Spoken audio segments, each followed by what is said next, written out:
Très heureux de vous présenter ce nouveau numéro de Urgence Santé. Merci de votre fidélité. On va parler de la Covid-19. C'est vrai, la maladie a mis à genoux la RDC. Nous avons des intermittences au niveau de couvre-feu, des couvre-feux qui sont également interminables. Les cours sont fermés. Le gouvernement a annoncé la reprise dans quelques jours, mais les statistiques ne sont pas aussi alarmantes que les décisions prises par le gouvernement. Que font réellement nos pharmaciens? Est-ce que ces médicaments mis en place que l'on voit dans les médias publiés, propagandés, etc. Est-ce que ces médias sont réellement efficaces sur terrain? On en parle avec un pharmacien, Mohamed Waka Koulou, qui a accepté de répondre à notre invitation pour essayer de décrypter la situation sanitaire en RDC. Bienvenue à vous.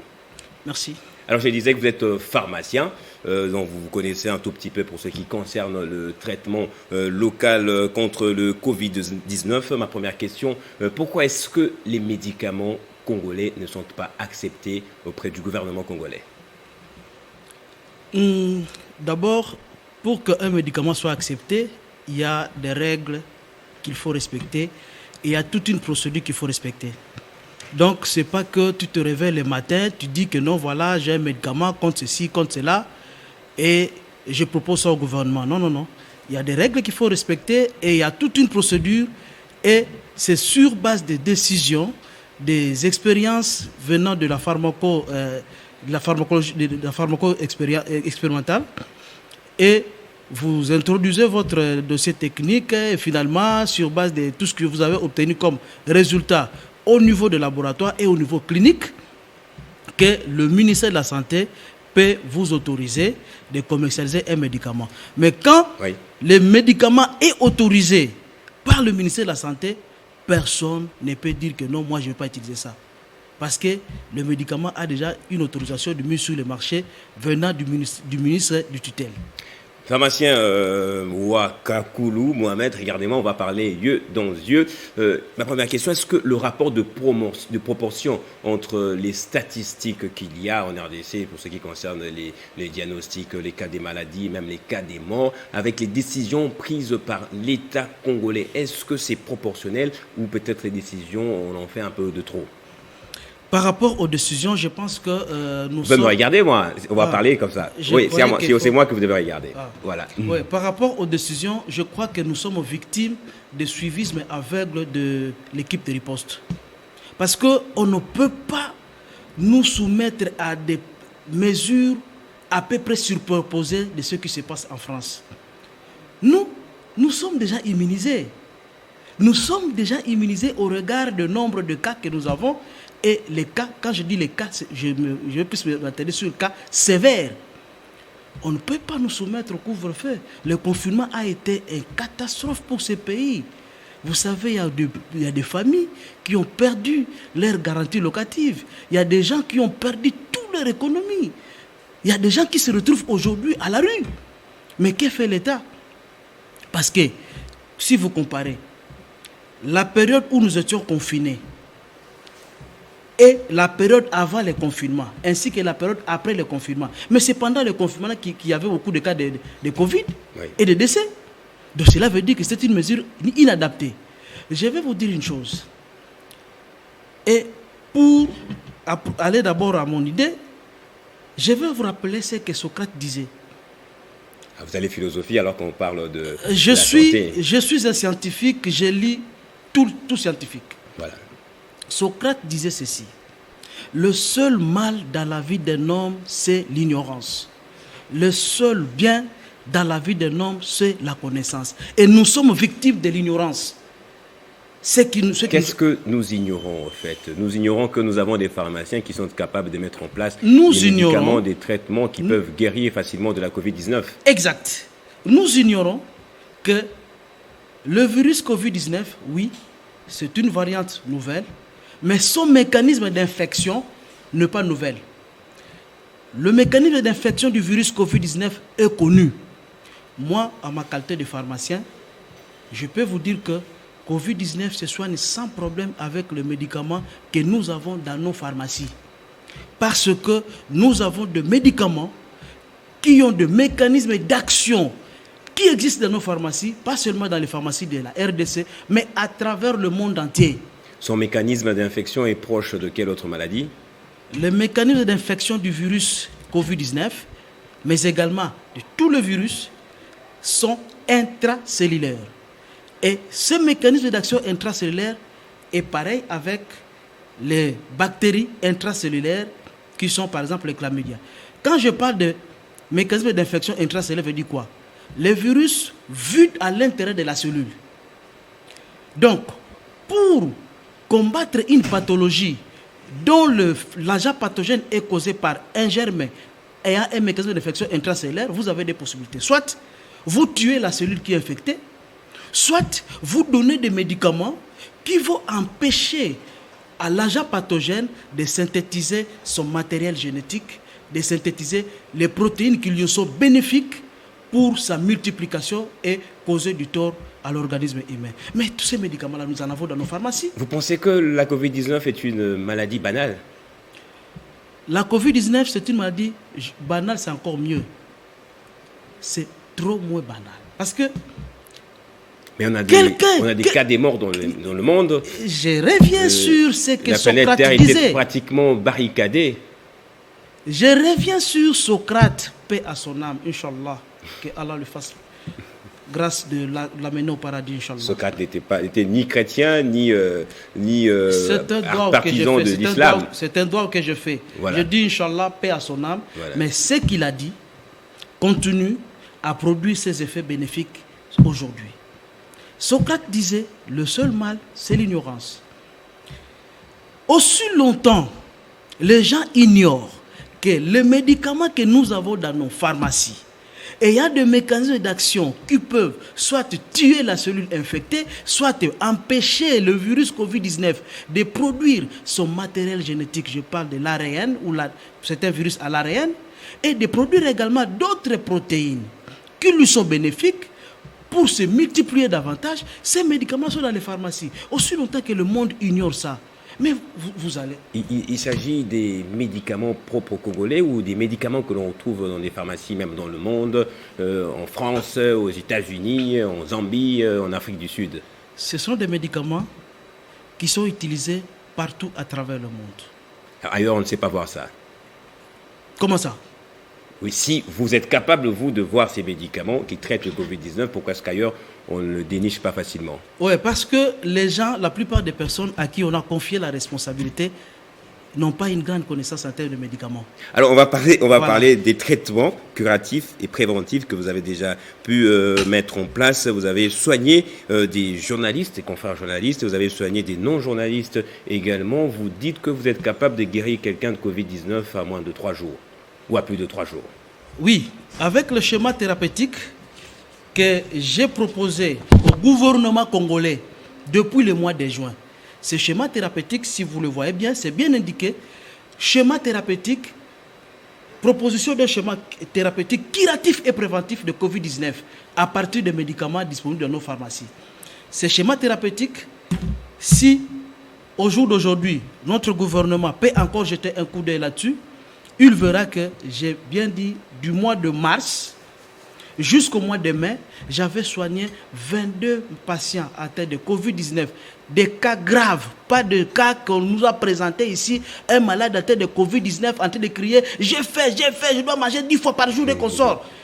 Une personne qui n'a même pas la fièvre, même pas la toux, même pas la difficulté respiratoire. Un cas grave veut dire une personne qui ne sait pas respirer, une personne qui présente l'anomie, la perte définitive de l'odorat par exemple. Les cas graves, non, l'anosmie c'est rien. Quand vous avez une perte d'odorat, mais c'est rien. Vous êtes encore dans les cas bénins. Les cas graves, ce que tue avec Covid-19, c'est l'infection respiratoire. C'est elle-là qui est mortelle. Les cas graves, c'est quand quelqu'un a des toux persistantes. Quand quelqu'un a des difficultés respiratoires. Et j'ai même reçu des cas où quelqu'un est même incapable de vous répondre.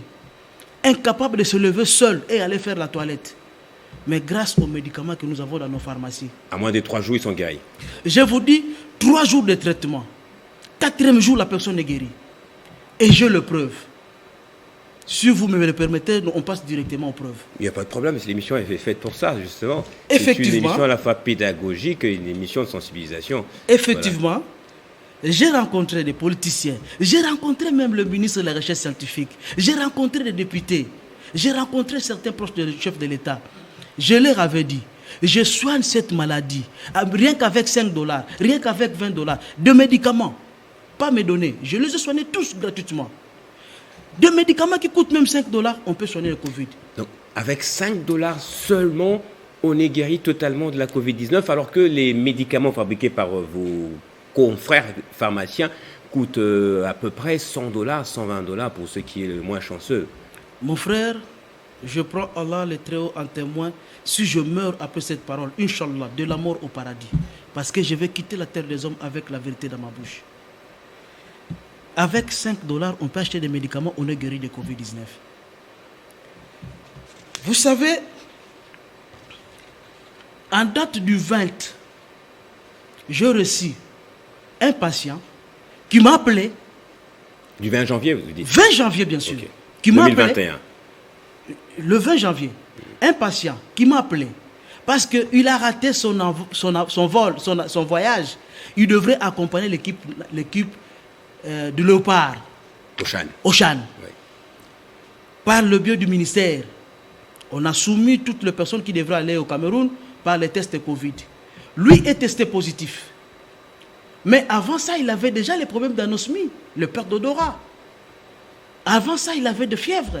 Avant ça, il faisait déjà tout ce qui se rencontre, prenait ceci, Boulukoutou, Sinda, Vunga et consorts. On va parler de ça aussi, les il a fait toutes ces pratiques-là. Malheureusement, il est testé positif. Son certificat est là. Si vous voyez très bien, vous verrez que la fiche ici, ça a été scanné. C'est le ministère qui lui avait scanné cette fiche pour lui signifier que tu ne vas pas voyager parce que tu as la maladie. Là, c'était le 19, on lui a informé que tu as la maladie. Tu es testé positif.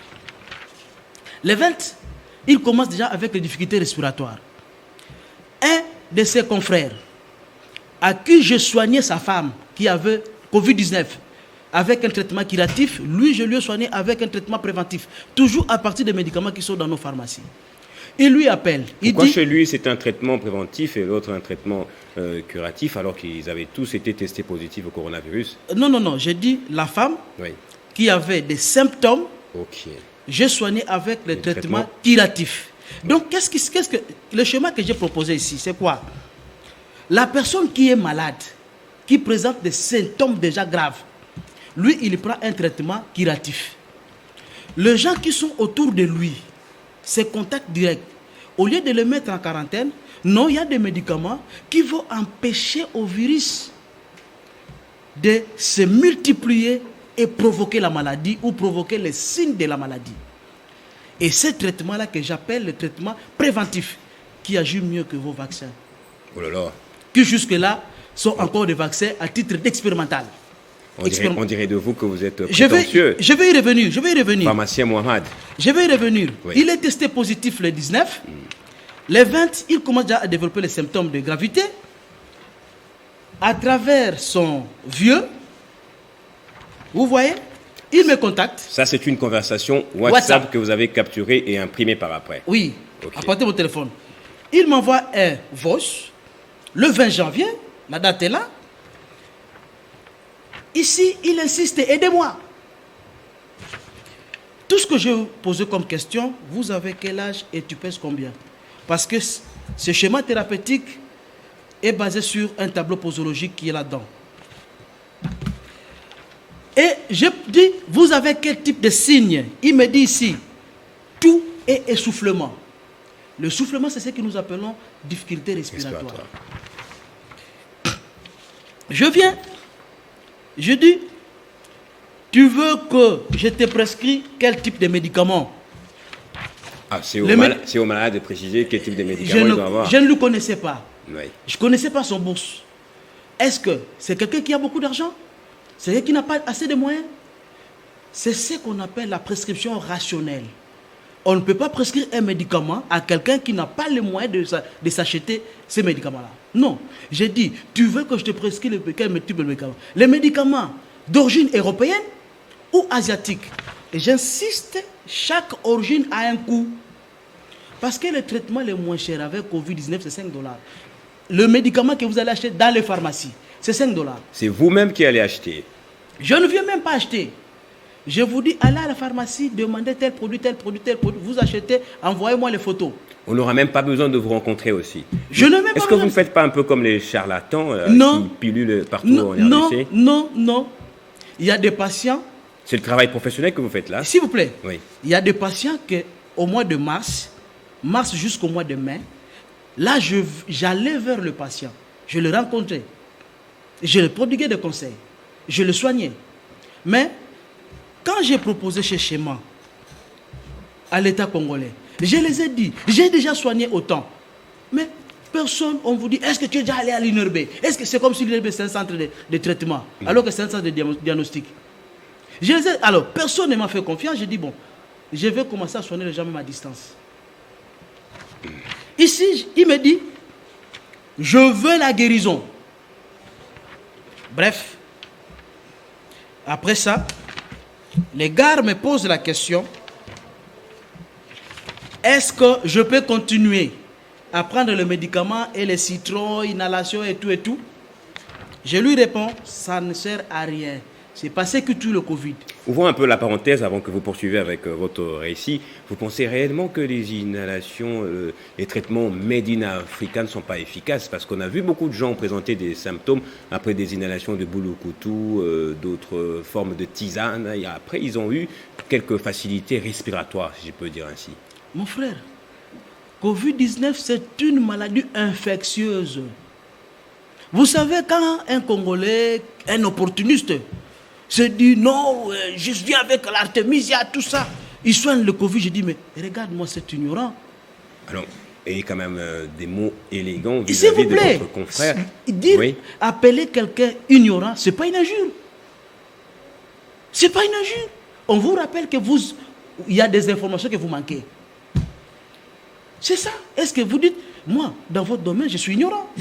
Ça ne me gêne pas. Mais un pharmacien dans votre domaine n'est pas un ignorant. Poursuivons. Oui, on peut poursuivre, je alors. dis quelqu'un qui est venu avec artémisia, tout ça, Covid, ça soigne. Je dis, mais c'est l'ignorance. Socrate, il revient toujours. Voilà, je dis, tu laisses tout ça, tu commences le traitement. Quand vous regardez notre conversation, ça a commencé le 20 janvier. La date, elle est là, le 20. Le 21, le monsieur commence le traitement, mais il m'informe. Madame a fait la fièvre. Madame, ça veut dire son épouse. Son épouse voilà. a fait la fièvre. Et j'ouvre une parenthèse, je vais la fermer rapidement. Vous savez, cette personne, Oui. testée positif par l'INRB, le comité, on appelle ça quoi? Multisectoriel, je crois. De lutte contre... le Covid-19. Non, l'équipe de riposte, c'est ça, hein? L'équipe de riposte, le secrétariat technique, le comité multisectoriel. Ces gens-là qui sont censés de prendre en charge le patient atteint de Covid ne l'ont jamais cherché. Il est là, testé positif, ne l'ont jamais cherché et il est resté avec sa maladie. Le 21, il commence le traitement. Le 23, il me pose la question. Normalement, les essoufflements peuvent disparaître complètement après combien de jours? Il commence le traitement le 21. Le 23 me pose la question. Je lui ai dit, sois calme. Nous sommes en train de torturer le virus pendant 3 jours. Le 4e jour, tu seras très bien. Le 24, on est là. Je lui pose la question, comment évolution aujourd'hui? Sa réponse, oui, je vais bien. Du 21, Plus d'essoufflement.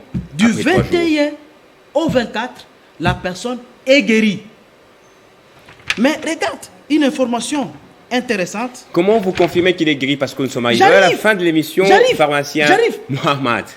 Il dit ici, sauf que madame, ma fièvre est oscillatée. Ouais. Donc sa femme a été contaminée. Je lui ai dit ici,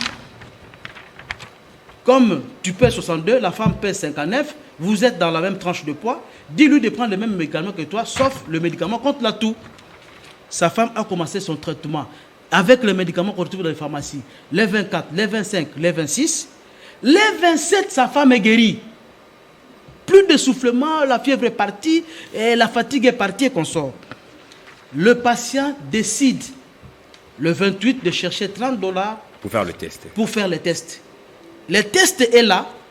Il fait ça le 29. Il est négatif. Et ces patients acceptent, me fait une proposition. Pharmacien, je vous propose, si les autorités, ou même si l'NRB voudrait m'entendre pour témoigner, je suis prêt à témoigner et je vous autorise, s'il faut mettre sur la place publique toutes ces informations. Merci. Merci, pharmacien Mohamed, d'avoir accepté de répondre à notre question sur ce qui concerne les traitements curatifs préventifs contre le Covid-19.